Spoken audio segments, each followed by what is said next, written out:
Hi everyone समस्त को Sushant tutorial YouTube channel को स्वागत।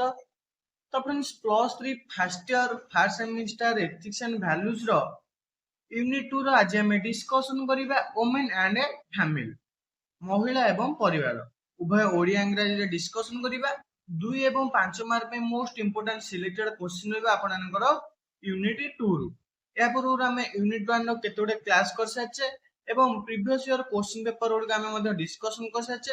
आपन जदि कोनोसी भी क्लास मिस करछन्ती तबे डिस्कशन को जिबे ethics and values first semester playlist को जाई कि जेतुटी हमर फर्स्ट सेमिस्टर क्लास होईची क्वेश्चन पेपर वीडियो डिस्कशन होईची सिलेक्शन क्वेश्चन डिस्कशन होईची आपन ने से प्लेलिस्ट रे समस्त वीडियो पाई परिबे। तो प्लेलिस्ट को जाई चेक कर देबे। तो आज हम जो डिस्कशन करबा एक मोस्ट इंपोर्टेंट सिलेक्टेड क्वेश्चन रहइबा। तो भला भाबरे वीडियो को शेष पन देखिबे जहा सब डिस्कशन होबा ताको नोट करके लिखिबे। तो फ्रेंड्स चैनल को नुआ थिले चैनल को सब्सक्राइब करी ऑल नोटिफिकेशन को ऑन कर देबे जहा द्वारा एबोली प्लस ऑल सेमिस्टर क्लास गुडी नोटिफिकेशन आपन पाखरे सर्वप्रथमे पहुंचारिबो। तो फ्रेंड्स चलंतु वीडियो टी स्टार्ट करिबा। तो friends women and family unit 2 एटा आपनकर 2 मार्क राशि केनते आस परिबो देथिबो वुमेन एंड फैमिली ता बिना आपन संक्षेप लिखिबे 5 मार्क रे आपनकर देथिबो briefly described about relation between women and a family एटा आपनकर आसीबो 5 मार्क रे। तो जहा डिस्कशन हबो ताको जे आपन 5 मार्क रे लिखुचंती निश्चय आपननको भलो मार्क मिलिबो। तो फ्रेंड्स चलंतु तो जहा डिस्कशन हबो नोट करि करि जिबे जहा जेबे हमर exam selection question paper discussion हबो आपन सहज रे एग्जाम पे प्रिपेयर हे परिबे। Women play a central role in the dynamic of a family life. Across cultures and time, their contribution to the family unity have been multifaceted and significant. Traditionally, women have often been associated with caregiving and homemaking responsibilities, nurturing and shaping the emotional well-being of their families. The nurturing role extends to childbirth and child rearing, where mothers are crucial for the physical and emotional development of their children. ओडियाटा कौन पारिवारिक जीवन गतिशीलतार महिला मान एक प्रमुख भूमिका ग्रहण करती। तो आम जो पारिवारिक जीवन परिवार जो जीवन रही जीवन किपर आगू बढ़ी पार तार गतिशील किपर से महिला मान भूमिका मुख्य भूमिका रही। संस्कृति एवं समय मध्य परिवार एकक से अवदान बहुमुखी महत्वपूर्ण। तो संस्कृति सहित समय सहित परिवार किपर एक रही पार तार एकता रही पार से महिला मानकर अवदान बहुमुखी अटे।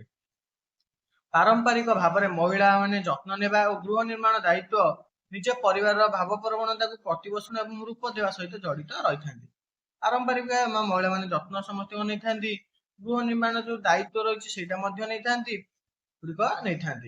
यही पोषण भूमिका प्रसव और संतान प्रतिपोषण पर्यंत व्यापी थाए जो माँ मैंने पिला शारीरिक और भावनात्मक विकास गुरुत्वपूर्ण।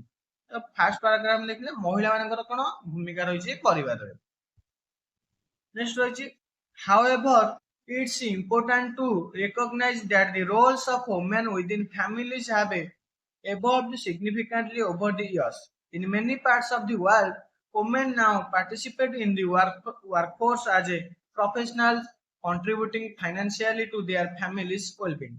This shift has altered traditional family dynamics, resulting in a shared responsibilities and a more equitable distribution of roles.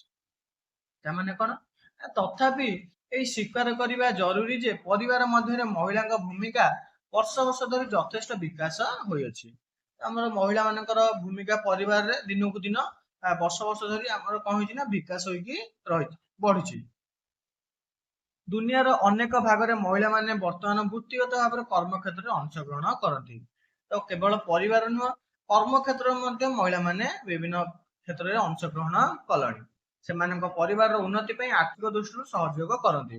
परिवार किपर उन्नति हो आर्थिक दृष्टि से साहय करती। आर्थिक दृष्टि माने कौन ना जो कर्म क्षेत्र नियुक्ति पाती पैसा पैसा आनी था जहाद्वारा परिवार में लगे था परिवार उन्नति पे आर्थिक दृष्टि सहयोग करती। यही परिवर्तन पारंपरिक पारिवारिक गतिशीलता को बदलाई देछि।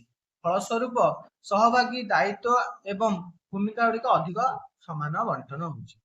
तो जेहेतु से माने कर्मक्षेत्र नियुक्ति पाई थांती पुरातन काल रे जो हमर प्रचलित थिला जे महिला माने केवल घरे रहबे किछि करबे नै सेटा को से कोन करछि ना बदलाई देछि फलस्वरूप उभय पुरुष माननको समान कार्य बंटन करा जायछि तापर रहिछि moreover women's agency in family decision making has grown with their opinions and choices holding more weight. This evolution reflects changing societal values, emphasizing the importance of gender equality and individual empowerment within family units.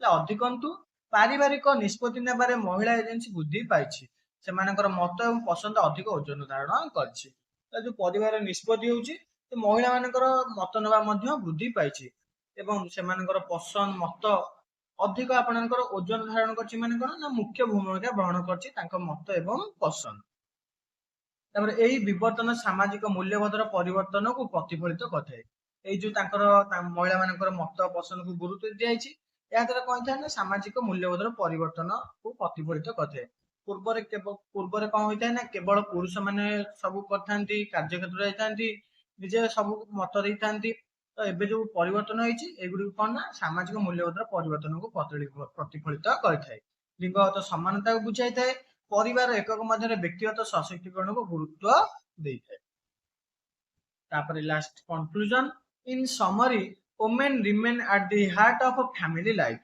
whether in traditional or modern family structures their roles have expanded and diversified reflecting broader societal changes women continue to caregivers nurturers and financial contributors all while advocating for greater gender equality and individual autonomy within the family unit. संक्षेप पारंपरिक किंबा आधुनिक पारिवारिक गठन रे महिला माने पारिवारिक जीवन हृदय रे रही थांती तो जो पारंपरिक हो बा जो मॉडर्न बा आधुनिक पारिवारिक गठन रे महिला माने ना परिवार हृदय जीवन हृदय रे रही थांती मुख्य भूमिका से ग्रहण करथांती सेमानकर भूमिका विस्तार विविध होउची व्यापक सामाजिक परिवर्तन को प्रतिफलित करछि जो भूमिका जो परिवार तांकर भूमिका हो अन्य क्षेत्र जो भूमिका रही भूमिका विस्तार एवं विविध होइछि जा फल रे सामाजिक परिवर्तन को प्रतिफलित करछि महिला माने परिवार एकक मध्य रे अधिक लिंगगत समानता व्यक्तिगत स्वाधीनता पे उकिलाती करथबा बेले जत्न नेउथबा व्यक्ति आलोक आर्थिक सहयोगी भाव रे अव्याहत रहिछन्ति तो फ्रेंड्स इथला हमर वुमेन एंड फैमिली वुमेन मानकर कोन रहिछि फैमिली प्रति एटा हम डिस्कशन कले 2 मार्क रे केमिति आसीओ 5 मार्क रे केमिति आसे म आपननु कहि देली मोस्ट इंपोर्टेंट सिलेक्टेड क्वेश्चन रे आपनकर यूनिट 2 तो भल भाबरे आपन नोट कर देबे एवं थरिथ देखि देला पर बुझि गला पर आपन निजे मन रो मध्य लिखि पारिबे तो थरिथ वीडियो टू देखि देबे वीडियो टी आपन भल लागिछि ते वीडियो टोटे लाइक कर देबे जेउ सांगाने आपनकर अछंती क्लास करि परनांती एथिक्स एंड वैल्यूज तांको बाकू वीडियो टी निश्चय शेयर कर देबे एवं आम चैनल रे प्रति सेमिस्टर 6 टी जाको सेमिस्टर एथिक्स वैल्यू क्लास होबा कंपलसरी सब्जेक्ट क्लास होबा तो चैनल को सब्सक्राइब करी ऑल नोटिफिकेशन को ऑन कर देबे जहा द्वारा आगो को एई भली इंपोर्टेंट वीडियो टी कर नोटिफिकेशन आपन पाखे सर्वप्रथमे पहुंचेरियो तो फ्रेंड्स वीडियो टी रखिबा धन्यवाद।